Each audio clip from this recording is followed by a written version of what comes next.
100억대 저택의 안주인을 간병하러 들어간 첫날, 저는 침대에 누운 노부인의 가슴팍에서 낯익은 흉터를 발견했습니다.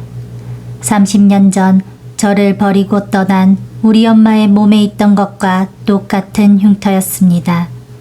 이야기 속으로 들어가기 전 구독과 좋아요는 큰 힘이 됩니다. 저는 부모 얼굴도 모르고 자란 보육원 출신입니다. 정확히 말하면 10살 때까지는 엄마 손에서 자랐지요.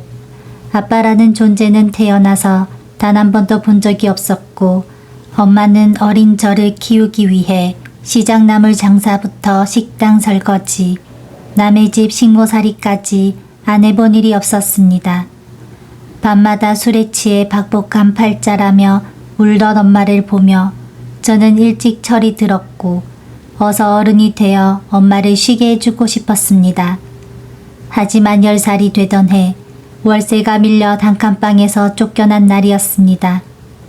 엄마는 저를 데리고 멀리 가더니 평소 사주지 않던 짜장면과 군만두를 사주셨죠.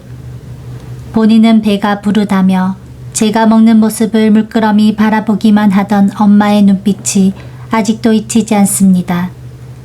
그 길로 밤늦게 저를 어느 커다란 건물 앞에 세워두고 배가 아파 화장실에 다녀올 테니 꼼꼼히 기다리라며 떠나버렸습니다.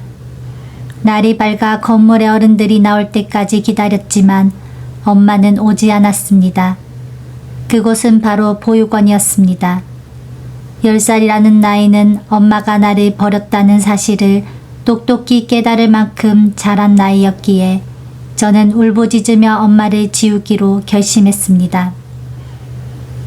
자식을 버린 사람은 부모가 아니라며 마음의 문을 닫았지요. 성인이 되어 지원금을 받고 보육원을 나온 뒤의 삶도 고단함의 연속이었습니다. 기술도 학력도 없던 저는 결국 엄마가 했던 식모살이를 시작하게 되었습니다. 다행히 마음씨 좋은 주인을 만나 고시원 생활을 하며 성실히 일하던 중 그 집으로 배달을 오던 중국집 배달원 남자를 만나게 되었습니다. 진한 눈썹에 훤칠한 외모를 가졌지만 제 앞에서는 얼굴이 새빨개지며 탕수육과 잡채를 서비스라며 건네던 무뚝뚝하고 순수한 사람이었습니다. 외롭게 살아온 저에게 따뜻하게 손을 내밀어준 그 사람과 반년 만에 혼인신고를 하고 가정을 꾸렸습니다. 단 한 번도 호강시켜주겠다는 거창한 말은 안 했지만 평생 외롭게 하지 않고 죽는 날까지 함께하겠다는 남편의 말이 가슴속 뻥 뚫린 구멍을 채워주었습니다. 하지만 가난은 쉽게 떨어지지 않았습니다. 남편이 일식집 보조로 들어가 요리를 배우며 식구 겨우 풀칠을 하던 중 비가 억수로 쏟아지던 날 남편이 뺑소니 사고를 당하고 말았습니다. 목격자도 없어 범인은 잡지 못하고 어마어마한 병원비를 감당 못해 일찍 태어난 탓에 남편은 왼쪽 다리를 쓰지 못하는 장애를 입게 되었습니다. 순식간에 장애가 생긴 남편과 어린 두 아이를 책임지는 가장이 된 저는 단칸방 월세와 생활비를 벌기 위해 눈물로 일자리를 찾았습니다. 그때 이전에 일하던 집 사모님이 제 사정을 듣고 엄청난 조건의 일자리를 소개해 주셨습니다. 교외에 위치한 수백억대 자산가의 간병인 자리였습니다. 풍으로 쓰러진 60대 사모님을 24시간 케어하는 조건으로 한 달 보수가 평소 벌던 돈의 2배가 넘었습니다. 저는 망설임 없이 그 대저택으로 향했습니다. 그 집은 입이 떡 벌어질 만큼 거대했습니다. 인근 땅값과 저택값만 70억이 넘고 전체 자산이 수백억에 달하는 3층짜리 대저택이었지만 사는 사람은 달랑 3명이었습니다. 제가 돌봐야 할 사모님, 그리고 사모님의 재산을 노리고 들어와 사는 조카 부부였습니다. 40대 중반의 조카는 졸부티를 내며 자신을 사장님이라 부르라 했고 그 옆에 어린 아내는 절망스러운 눈빛으로 저를 훑어보았습니다. 겉으로는 숙모님을 지극정성으로 모시는 척했지만 묘하게 냉랭하고 기분 나쁜 기운이 감도는 집이었습니다. 하지만 침대에 누워 계신 사모님은 참 고우신 분이었습니다. 풍으로 몸 한쪽을 쓰지 못하고 어눌한 말투였지만 정성껏 수발을 들자 고맙다며 제 손을 꼭 잡아주셨습니다. 나뭇가지처럼 마른 손으로 큰 돈을 쥐어주며 내 딸 같아서 그렇다고 웃으시는 모습에 이상하게 가슴 한구석이 뭉클해졌습니다. 저는 한의원에서 직접 약을 다려오고 매일 마사지와 산책을 시켜드리며 사모님을 정성껏 돌보았습니다. 그 덕분인지 한 달 만에 사모님의 안색이 눈에 띄게 좋아지고 말씀도 또박또박해지셨습니다. 그런데 이상한 일이 벌어졌습니다. 사모님의 건강이 좋아지자 조카 부부가 저를 비밀리에 부르더니 험악한 인상을 쓰며 한의원 약을 당장 끊으라고 강요하는 것이었습니다. 의아해하는 저에게 도우미 아주머니가 충격적인 사실을 속삭여 주었습니다. 조카 부부가 사모님의 유산을 노리고 들어왔는데 사모님이 건강해지자 얼른 돌아가시지 않는 것에 안달이 났다는 것이었습니다. 돈 노린 짐승만도 못한 조카 부부의 태도에 오기가 생긴 저는 몰래 음료수병에 한약을 담아와 계속 사모님께 먹였습니다.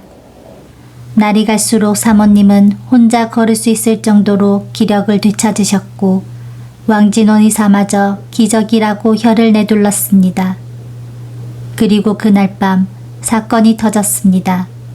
갑자기 기온이 떨어진 날 사모님이 방에서 식은땀을 흘리며 의식을 잃고 쓰러지신 겁니다. 놀란 저는 119를 부르고 사모님의 답답한 옷단추를 풀어드렸습니다. 그리고 사모님의 가슴팍에 드러난 길고 울퉁불퉁한 흉터를 본 순간 저는 숨이 턱 막혀 바닥에 주저앉고 말았습니다. 30년 전 술에 취한 낯선 남자에게 칼을 맞고 가슴에 커다란 번개 모양 흉터가 생겼던 나의 엄마. 도시 하나 틀리지 않은 그 흉터가 100억 대저택 사모님의 가슴에 똑같이 새겨져 있었습니다. 이 사모님이 30년 전 나를 버린 내 엄마였다니. 충격에 휩싸인 제 뒤로 구급차 소리를 들은 조카 부부가 서늘한 미소를 지으며 방 안으로 들어오고 있었습니다. 사모님이, 아니 저를 버린 엄마가 쓰러진 와중에 제 머릿속은 복잡하게 얽히고 설켜 터질 것만 같았습니다. 30년 동안 원망하고 지워버리려 애썼던 사람. 나를 버리고 떠나버린 줄로만 알았는데 수백억 대의 저택에서 사모님 소리를 들으며 살고 있었다니. 억울함과 슬픔, 분노와 가엾음이 마구 뒤섞여 손이 떨리고 눈물이 차올랐습니다.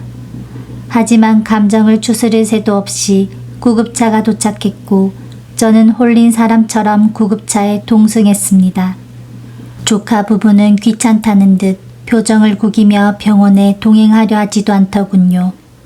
다행히 응급실에 도착해 진찰을 받아보니 심각한 풍의 재발이 아니라 환절기 기력 저하로 인한 단순 독감과 고열이었습니다.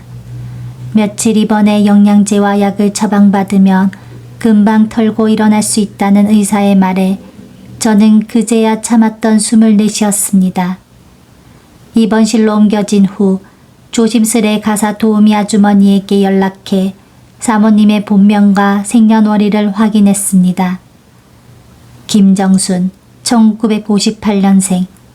30년 전 저를 보육원 앞에 세워두고 떠났던 엄마의 이름. 그 나이와 정확히 일치했습니다. 침대에 누워 가쁘게 숨을 쉬는 엄마를 바라보며 수만 가지 생각이 들었습니다. 당장 일어나면 내가 누군지 아느냐고, 왜 나를 벌었느냐고 소리치고 싶었습니다. 하지만 저를 알아보지 못한 채 그저 고맙다며 제 손을 꼭 잡던 모습, 내 딸 같아서 그렇다며 배칫돈을 쥐어주던 얼굴이 떠올라 목이 메어왔습니다. 저는 일단 정체를 숨긴 채 엄마가 태어날 때까지 지극정성으로 간호하기로 마음먹었습니다. 며칠 뒤 엄마는 무사히 태어나여 저택으로 돌아왔습니다. 기력을 회복한 엄마는 저를 더욱 의지했고 저 역시 밤낮 없이 엄마의 식사와 한약을 챙겼습니다. 하지만 조카 부부의 태도는 날이 갈수록 이상해졌습니다. 응급실에서 살아 돌아온 숙모를 보며 반가워하기는커녕 대놓고 심통난 표정을 지으며 저를 불러댔습니다. 어느 날 오후 조카 사장이 저를 서재로 불렀습니다. 그의 어린 아내도 옆에서 사나운 눈빛으로 저를 노려보고 있었지요. 조카 사장은 담배 연기를 뿜어내며 기분 나쁜 소리로 말을 건넸습니다. 아주머니, 내가 분명히 말했지. 한의원 약인지 뭔지 쓸데없는 거 먹이지 말라고. 왜 자꾸 하지 말라는 짓을 해서 숙모님을 저렇게 고생시켜? 사장님, 그 약은 명의로 소문난 한의사한테서 지어온 보약입니다. 이번에도 의사 선생님이 사모님 기력이 많이 좋아졌다고 하셨어요. 아주머니가 의사야? 당신은 그냥 돈 받고 수발이나 들면 되는 간병인이야. 주인데 가라면 주고 말란 말아야지. 어디서 박박 우겨? 아무튼 그냥 먹이지 마. 그리고 사모님 연세가 몇인데 그렇게 매일 밖으로 끌고 나가서 산책을 시켜? 나이 든 노인네는 그냥 가만히 누워 계시는 게 돕는 거야. 사장의 말은 말이 좋아 간병에 대한 조언이지 사실상 사모님을 방에 가둬두고 기력이 떨어져 빨리 죽게 방치하라는 압박이었습니다. 옆에 있던 어린 아내도 거들었지요. 맞아요, 아주머니. 어차피 오늘 내일 하는 노인네한테 무슨 영양제니 보약이니 유난이에요? 사장님 말 안 들을 거면 퇴직금 줄 테니까 오늘 당장 짐 싸서 나가세요. 그 부부의 추악한 속셈을 너무 잘 알고 있던 저는 쉽게 물러서지 않았습니다. 내가 여기서 쫓겨나면 엄마는 저 악마 같은 것들 손에 어떻게 될지 모른다는 생각에 오기가 생겼습니다. 저는 사모님이 직접 고용한 간병인입니다. 저를 해고하시려면 사모님 허락부터 받아오세요. 사모님이 나가라고 하시면 미련 없이 나가겠습니다. 제 당돌한 태도에 조카 부부는 얼굴이 불그락 푸르락해지며 당장이라도 저를 칠 기세였습니다. 하지만 사모님이 통장과 저택의 실권을 쥐고 있는 이상 저를 함부로 쫓아내지 못한다는 걸 그들도 알고 있었기에 이를 갈며 저를 돌려보냈습니다. 저는 조카 부부가 언제 무슨 짓을 저지를지 몰라 핸드폰 녹음 기능을 켜두는 습관을 들였습니다. 그리고 그 예감은 며칠 지나지 않아 끔찍한 현실로 다가왔습니다. 평소처럼 가사 도우미 아주머니가 사모님의 식사를 준비하던 저녁 시간이었습니다. 사모님이 배가 고프다 하셔서 주방으로 내려갔는데 도우미 아주머니가 식은땀을 흘리며 손을 덜덜 떨고 있었습니다. 쟁반에 담긴 전복죽을 참아내오지 못하고 머뭇거리고 있더군요. 아주머니, 왜 그러세요? 무슨 일 있으세요? 제 물음에 도우미 아주머니는 주변을 사방으로 살피더니 제 팔을 꽉 잡고 구석으로 저를 끌고 갔습니다. 그리고 충격적인 이야기를 귓속말로 속삭였습니다.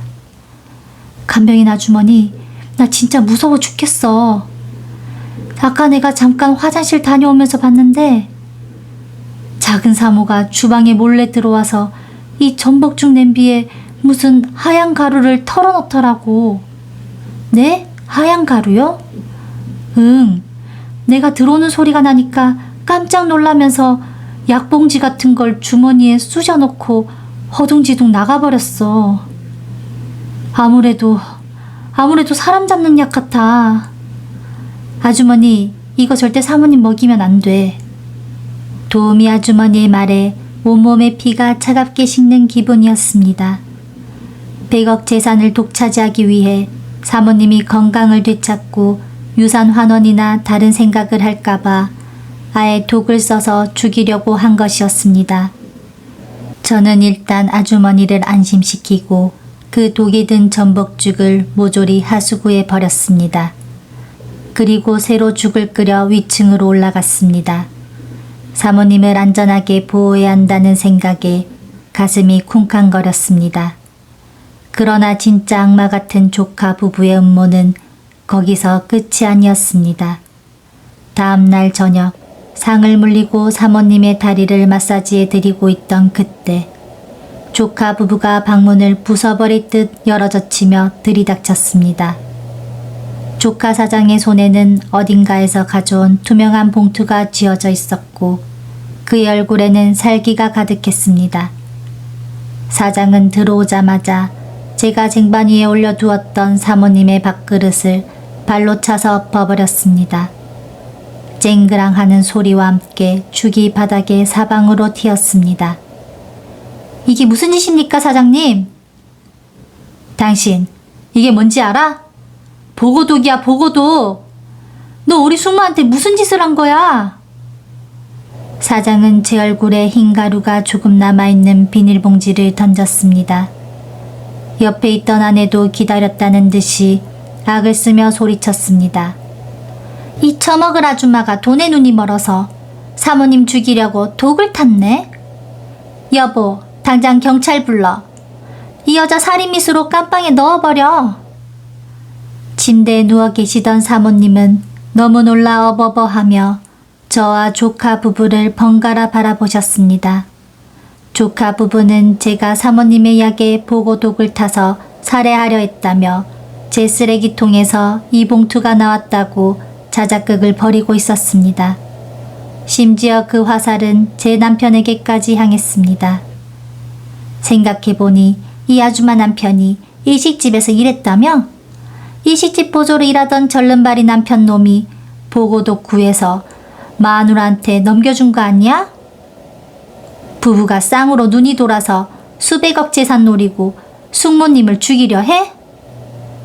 죄 없는 제 남편, 사고로 다리를 다쳐 목발을 짚고 사는 내 불쌍한 남편을 절름발이 남편 놈이라 모욕하며 독살범으로 몰아세우는 그 추악한 입을 보는 순간 제 안에서 무언가가 쿵 하고 부서져 내렸습니다.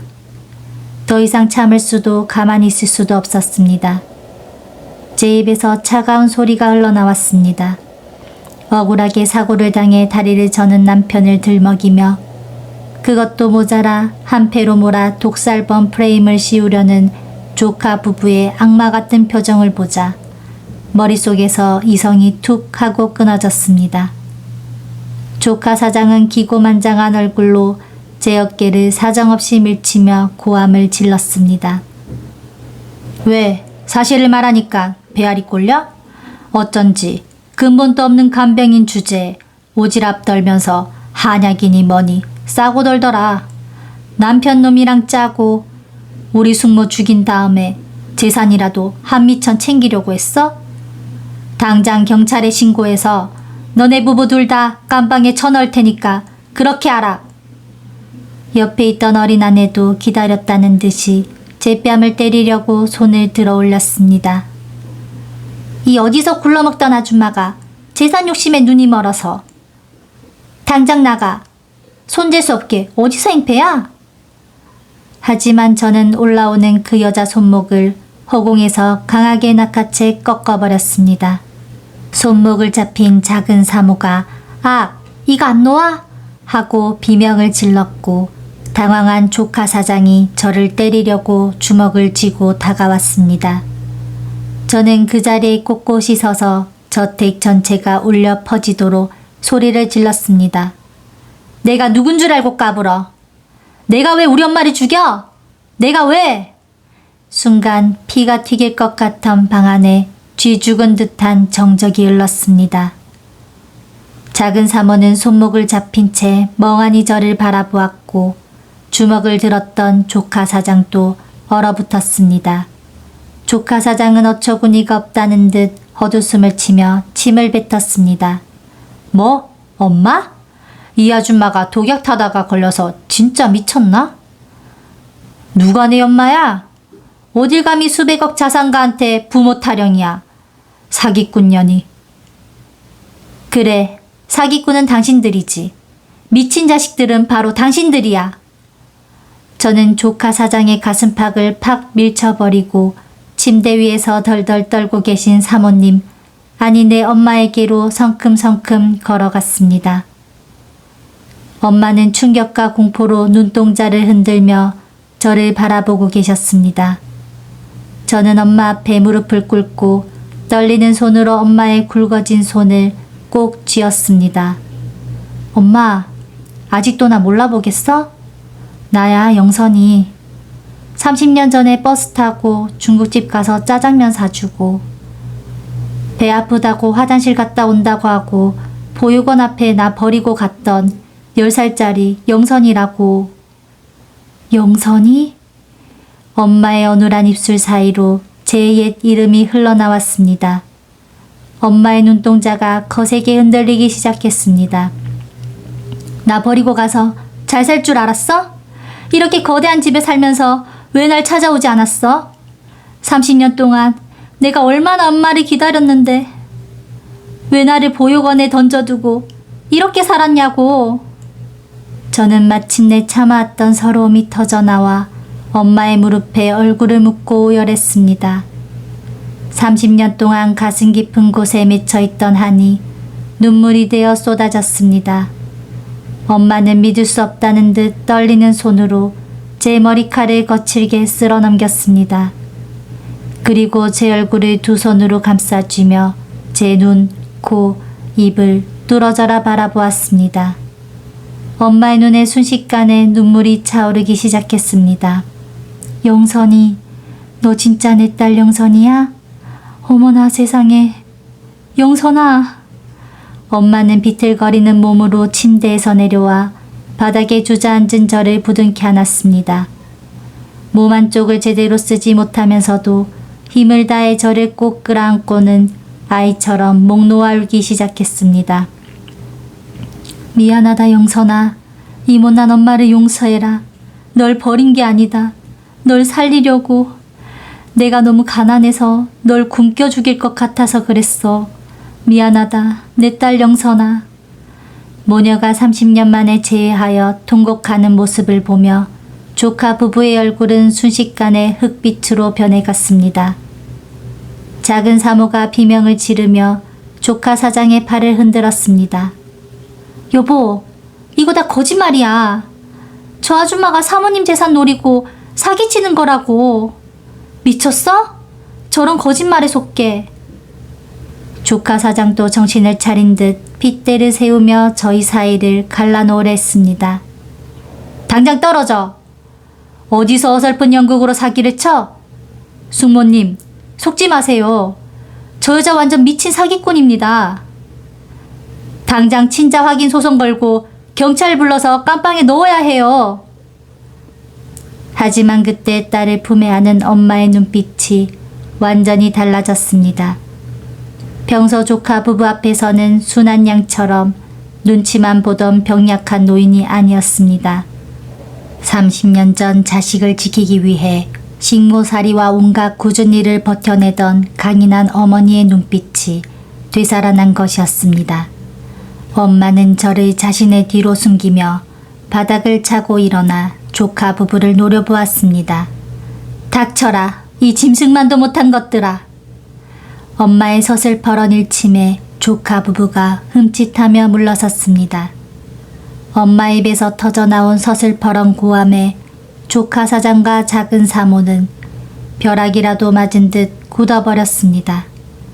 평소 몸 한쪽을 쓰지 못해 어눌하게 말하고 그저 조카 부부가 시키는 대로 눈치나 보던 병약한 노인이 아니었습니다. 30년 만에 되찾은 피부치를 지키겠다는 기세가 저태간을 압도하고 있었습니다. 조카 사장은 당황한 기색을 감추려 부들부들 떨리는 손으로 저를 가리키며 악을 썼습니다. 숙모님, 지금 제정신이세요? 저 여자 말 몇 마디에 속아 넘어가신 거라고요. 30년 전에 버려졌다던 딸이 하필 왜 지금 강병인으로 이 집에 들어옵니까? 이게 말이 돼요? 순사기꾼 년이 100억 재산 노리고 작정하고 들어와서 쇼하는 겁니다. 작은 사모도 가슴을 헐떡이며 옆에서 소리쳤습니다. 맞아요, 숙모님. 저 아줌마가 사모님 유산 탐내서 보고도까지 풀려다가 걸리니까 이제 와서 딸이라고 거짓말하는 거라고요. 당장 경찰 부르고 유전자 검사부터 해봐야 돼요. 조카 부부가 적반하장으로 저를 사기꾼과 독살범으로 몰아가자 저는 주머니 속에서 핸드폰을 꺼내 들었습니다. 화면을 터치하자 서재와 주방, 복도에서 나누었던 조카 부부의 목소리가 방 안에 선명하게 울려 퍼졌습니다. 숙모님 건강이 나날이 좋아진다는데 그 약은 먹이지 마세요. 어차피 오늘 내일 하는 노인네한테 보약이 무슨 유난이에요? 사장님 말 안 들을 거면 당장 짐 싸서 나가세요. 숙모님 돌아가시면 간병한 노고 생각해서 섭섭지 않게 챙겨줄 테니까 보살피는 것 좀 소홀히 해요. 내 말 무슨 뜻인지 알죠? 스피커를 통해 흘러나오는 본인들의 음성에 조카 부부의 얼굴이 하얗게 질려갔습니다. 그동안 간병인인 저를 압박하고 엄마의 건강이 회복되는 것을 막기 위해 건넸던 추악한 거래와 협박들이 도시 하나 틀리지 않고 전부 녹음되어 있었습니다. 너 이건 뭐야? 너 감히 날 녹음했어? 작은 사모가 미친 사람처럼 저에게 달려들어 핸드폰을 빼앗으려 했습니다. 하지만 엄마는 침대 곁에 있던 비상알림 버튼과 긴급 호출 코드를 온 힘을 다해 눌렀습니다. 삐, 삐, 삐. 저택 전체에 귀를 찢을 듯한 보안업체의 긴급 경보음이 울려 퍼졌습니다. 사경을 헤매던 노인이 맞나 싶을 정도로 엄마의 눈빛은 차갑고 냉철했습니다. 엄마는 비틀거리는 몸을 일으켜 제 앞을 막아서며 조카 부부를 향해 손가락질을 했습니다.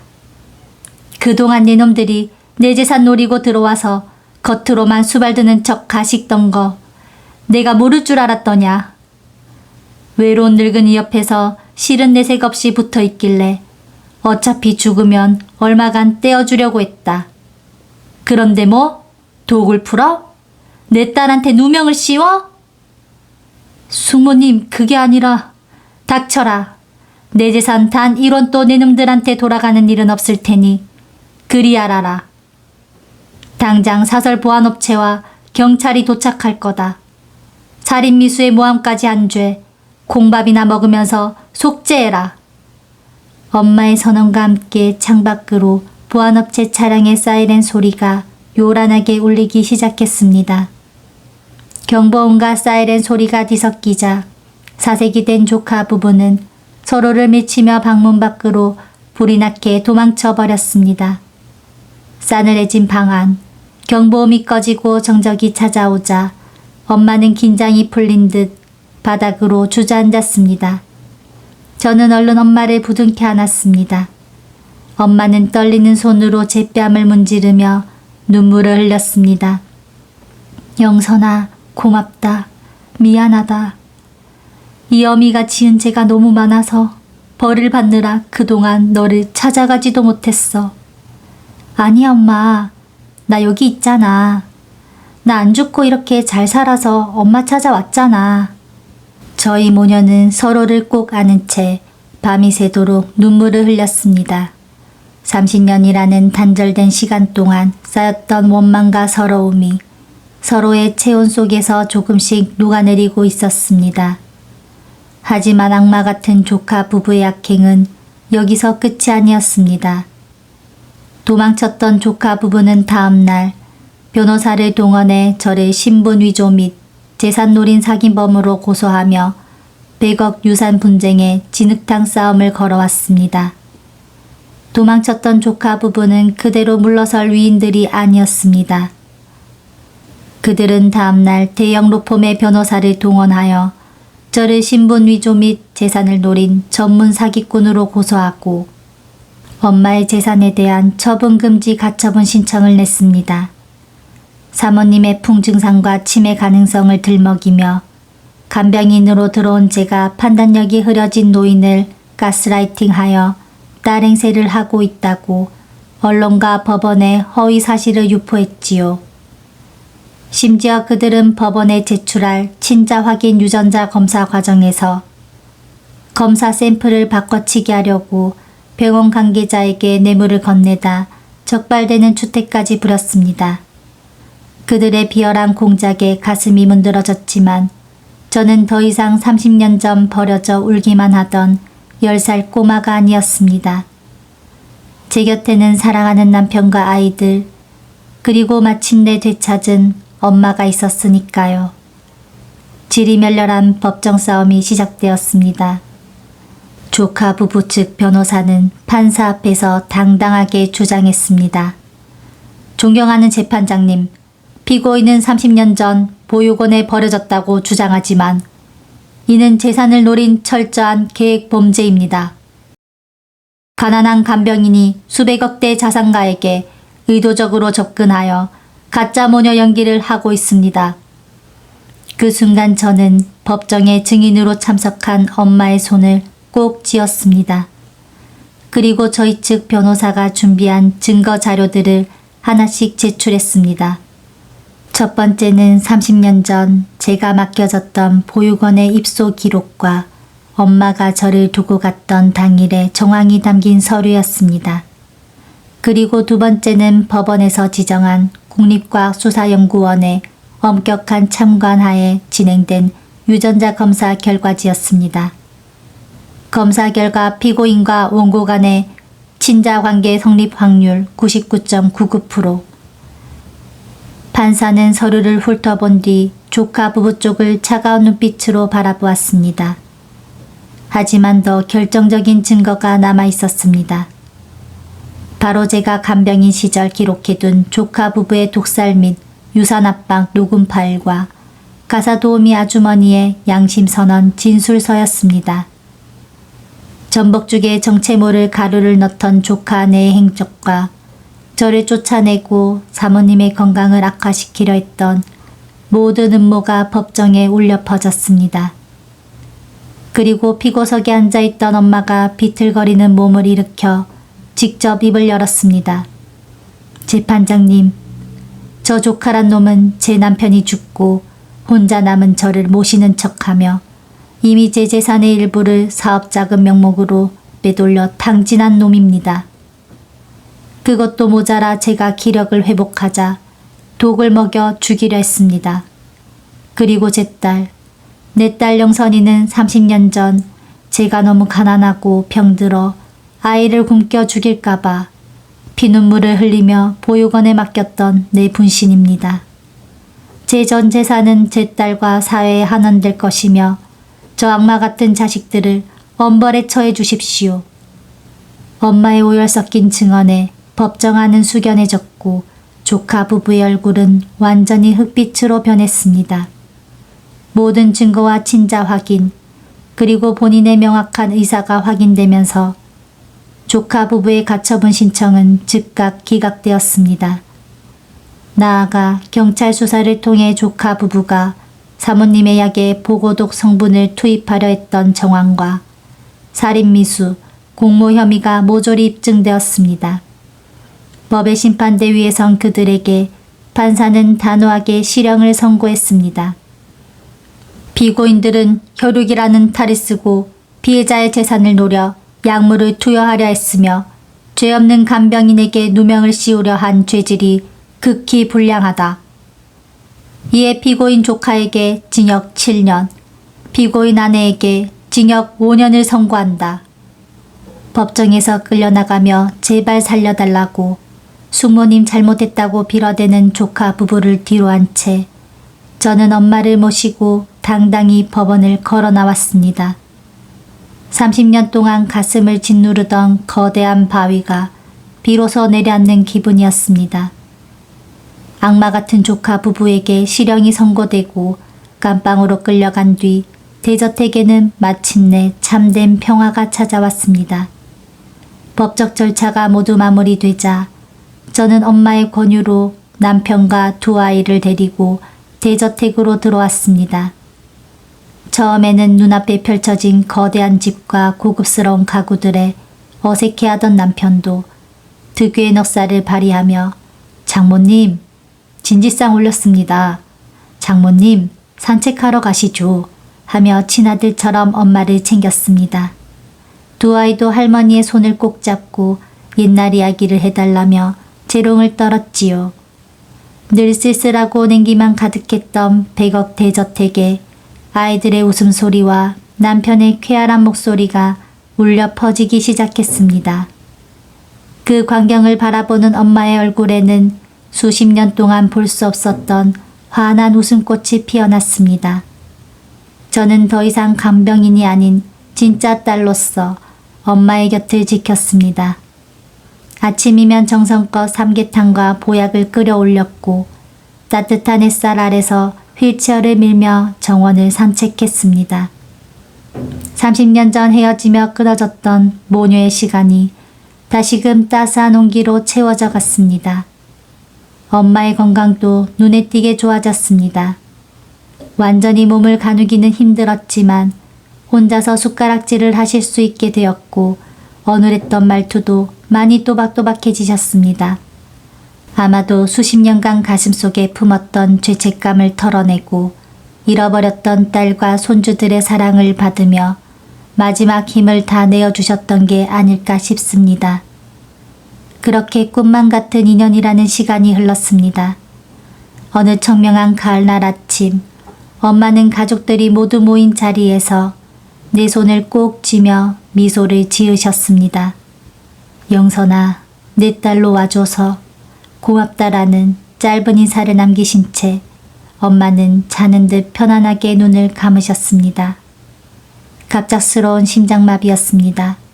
비록 함께한 시간은 2년 남짓으로 짧았지만 엄마의 임종을 지키며 마지막 길을 배웅할 수 있었던 것만으로도 제게는 커다란 위안이 되었습니다. 아무리 나이가 들어도 부모와의 이별은 가슴이 찢어지듯 아팠고 한동안 우울감에 누워만 있기도 했지만 남편과 아이들의 따뜻한 위로 덕분에 다시 훌륭하게 일어설 수 있었습니다. 엄마는 세상을 떠나기 전 재산의 절반은 사회보육원 재단에 기부하고 남은 절반인 100억 상당의 유산과 저택을 제게 유산으로 남겨주셨습니다. 30년 전 가난에 찌들어 자식을 버려야 했던 슬픈 과거를 마침내 당신의 모든 것으로 보상해주고 가신 셈이었습니다. 현재 저희 가족은 엄마가 남겨주신 유산으로 작지만 깔끔하고 단정한 일식집을 차려 운영하고 있습니다. 뺑소니 사고 후유증으로 다리가 불편했던 남편은 자신이 그토록 원했던 일식 셰프로서 매일 즐겁게 요리를 하고 있고 남은 자산은 자산 전문가에게 맡겨 아이들의 미래와 어려운 이웃을 돕는 데 사용하고 있습니다. 30년 전 보육원 앞 차가운 바닥에 버려져 울기만 했던 10살 꼬마가 훗날 간병인으로 들어간 집에서 헤어진 엄마를 만나 인생 역전을 하게 될 줄 그 누가 알았을까요? 정말 인생이란 어디서 어떻게 풀릴지 모르는 한편의 영화 같다는 생각이 듭니다. 지금 당장 삶이 힘들고 어두운 터널을 지나는 것처럼 느껴지시는 분들도 절대로 포기하지 않으셨으면 좋겠습니다. 뜻하지 않은 곳에서 당신을 기다리는 기적과 사이다 같은 반전이 반드시 찾아올 테니까요. 30년 전 자식을 버려야만 했던 엄마의 피눈물 나는 사연, 그리고 100억 대저택에서 간병인과 사모님으로 다시 만난 모녀의 영화 같은 이야기였습니다. 처음에는 나를 버린 엄마를 향한 원망과 서러움으로 가득 찼지만 그 속에는 자식을 살리기 위해 자신의 모든 것을 던져야 했던 한 어머니의 슬픈 희생이 숨어 있었습니다. 게다가 감히 혈육이라는 탈을 쓰고 사모님의 재산을 노려 독살까지 시도하려 했던 저 악마 같은 조카 부부의 행태는 정말 보는 내내 피가 역류할 만큼 분통이 터지셨을 텐데요. 하지만 진실은 언제나 밝혀지는 법이죠. 진짜 확인과 명백한 증거 앞에 무릎 꿇고 징역형을 선고받으며 철장 신세를 지게 된 조카 부부의 몰락은 그야말로 가슴속까지 뻥 뚫어주는 통쾌한 사이다가 아니었나 싶습니다. 삶을 살다 보면 때로는 억울하고 남들에게 말 못할 슬픔과 가난으로 어두운 터널을 지나는 것처럼 느껴질 때가 있습니다. 하지만 오늘 사연 속 주인공처럼 정성을 다해 오늘 하루를 버텨내다 보면 생각지도 못한 순간에 뜻밖의 기적과 사이다 같은 반전이 우리 찾아오기도 합니다. 지금 혹시 힘든 시간을 보내고 계신 분이 있다면 절대로 포기하지 마시고 조금만 더 힘을 내셨으면 좋겠습니다. 당신의 삶에도 조만간 눈부신 햇살이 내리쬐는 인생 역전의 순간이 반드시 찾아올 테니까요. 오늘 준비한 사연이 여러분의 답답했던 가슴을 시원하게 뚫어주고 작게나마 마음의 위로와 희망이 되었기를 바랍니다. 사연을 들으시면서 여러분은 어떤 생각이 드셨나요? 30년 만에 재회한 모녀의 이야기, 그리고 통쾌한 권성징악에 대해 여러분이 느끼신 솔직한 생각을 아래 댓글로 자유롭게 남겨주세요. 여러분의 따뜻한 한마디와 공감이 영상 제작에 정말 큰 힘이 됩니다. 오늘 영상이 마음에 드셨다면 구독과 좋아요 한 번씩 부탁드리고요. 저는 다음 이야기에서 또 다른 인생의 한 장면으로 찾아뵙겠습니다. 감사합니다.